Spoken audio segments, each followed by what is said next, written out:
Psalm 35. Contend, Lord, with those who contend with me. Fight against those who fight against me. Take up shield and armor. Arise and come to my aid. Brandish spear and javelin against those who pursue me. Say to my soul, I am your salvation. May those who seek my life be disgraced and put to shame. May those who plot my ruin be turned back in dismay. May they be like chaff before the wind, with the angel of the Lord driving them away.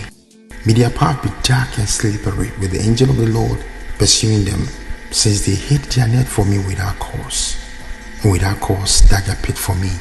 May ruin overtake them by surprise. May the nets they hid entangle them. May they fall into the pit to their ruin.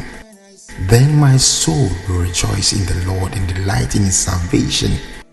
My whole being will exclaim, who is like you, Lord? You rescue the poor from those too strong for them, the poor and needy from those who rob them. Ruthless witnesses come forward. They question me on things I know nothing about.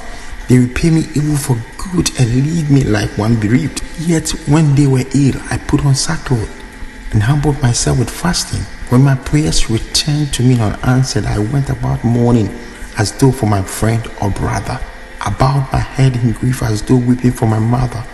But when I stumbled, they gathered in glee.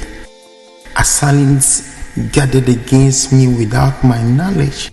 They slandered me without seeing light. The ungodly, they maliciously mocked. They gnashed their teeth at me. How long, Lord, will you look on? Rescue me from their ravages, my precious life from these lions. I'll give you thanks in the great assembly.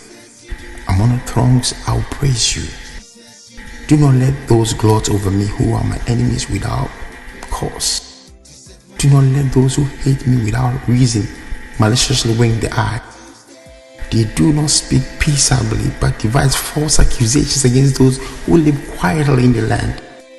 They sneer at me and say, aha, aha, with our own eyes we have seen it. Lord, you have seen this. Do not be silent. Do not be far from me, Lord. Awake and rise to my defense. Contend for me, my God and Lord. Vindicate me in your righteousness, Lord, my God. Do not let them gloat over me. Do not let them think, just what we wanted, or say we have swallowed him up. May who gloat over my distress be put to shame and confusion. May all who exalt themselves over me be clothed with shame and disgrace. May those who delight in my vindication shout for joy and gladness. May they always say, the Lord be exalted, who delights in the well-being of his servant. My tongue will proclaim your righteousness, your praises all day long. Amen.